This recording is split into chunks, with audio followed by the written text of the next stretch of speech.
Yeah, I was contacted quite a while back. I'm not even sure when it was now. I would say several months ago about taking part in this event. Challenge by Choice is an initiative that the Athens City Commission on Disabilities puts on every year. I believe this is the 7th year. And in the challenge, if you accept the challenge, basically these members from around town, we had a luncheon today, and you will select out of a hat a disability, and you will be temporarily disabled for a day, starting when you first wake up in the morning and throughout the day until about 3 p.m. And you will live with those challenges of being disabled. Of course, the goal is to bring awareness to the community about being disabled, but also to the people that are taking part in the challenge.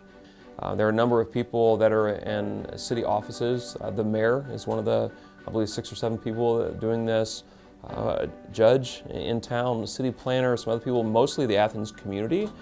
And so it's just getting a great number of different walks of life in town, just drawing awareness to it, for everyone, the general public. And if there are people that are fans of Ohio Volleyball or fans of Ohio University athletics in general, maybe just help look at things a little differently. I think that's a very positive thing. I drew a physical disability, and so I will not have the use of my legs tomorrow, so I'll be in a wheelchair. And I immediately started thinking about my home is not handicapped accessible. It's just not, and that's going to be a challenge. I was thinking through already, how do you get to your seat? If you want to come watch a volleyball game and you're in a wheelchair, that's not an easy task. And so there are a number of things that have already crossed my mind, but there will be many more, I'm sure, that I'll experience tomorrow.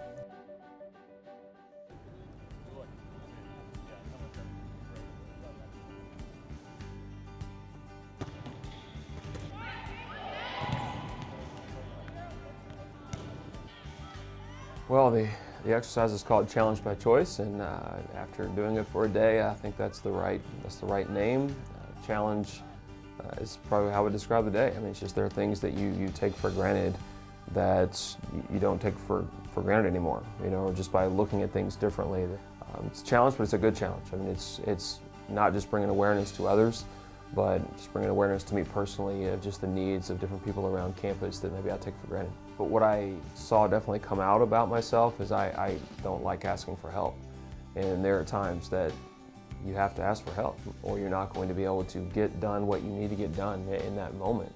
It was definitely different in the gym today. I'm usually very active with our team, and today, of course, I was not able to do as much as I normally could, even affecting safety. Normally, if there's a ball that comes near a player, they might jump and land on it. I'll run out and get out of there or something like that. And today, I tried to push out and get out there, and I was nowhere close to getting there on time.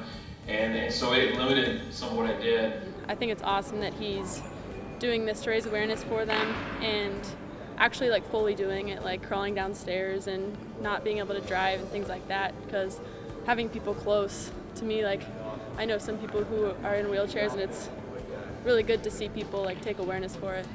Kind of brought, I think, all to our eyes the struggle those people have every day. And personally for our team, Katie's her dad's paralyzed, so I think our team this really hits home for us just because one of our own.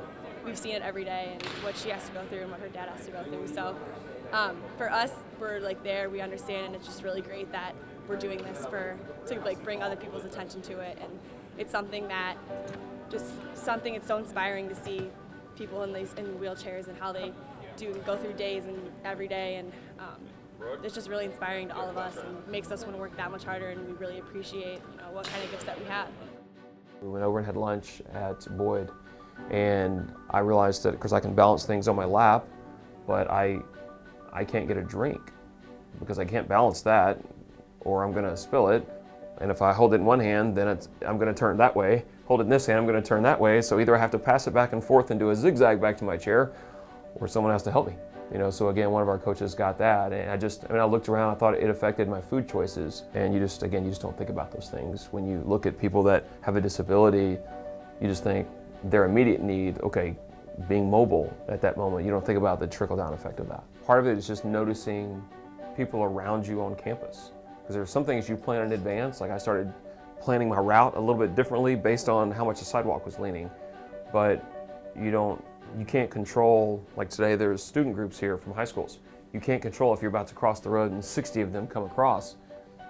You're kind of at their mercy, whether they choose to stop and let you kind of get across or not. And I think that's been an interesting thing on campus. There are some people at Ping this morning, people are just out of the way. Here, can I get the door for you? Very, very helpful. Leaving the dining hall, over at Boyd, here, can I help you? And so it's a wide range. I mean, we almost got run over, right over here. Someone's well past the white line, and we're trying to get out, and they just come zooming around the corner. And like, how do you not see 4 of us in a wheelchair, But some people have been just incredibly kind and generous and helpful. People in the dining hall at Boyd, things like that. So I think it's just, that's been an awareness maybe for me that we need to look more. We need to see what's around us if there's someone that needs help in those situations. I'm thinking through it a little differently. Okay, how does someone in a wheelchair come in this building to watch a volleyball match? How easy is it for someone who's physically disabled to have a good view? How easy is it to get to the restroom? How easy is it to buy tickets and get concessions and all those things? I think there are just many, many things like that we all just need to maybe take a second look at some of the things, and how can we make our events, make our games, make accessibility to our team, just make it more user-friendly for everyone, because we have a great program, great team, everybody likes to come out, but how can we make that a great experience for everyone? I've definitely taken that from today.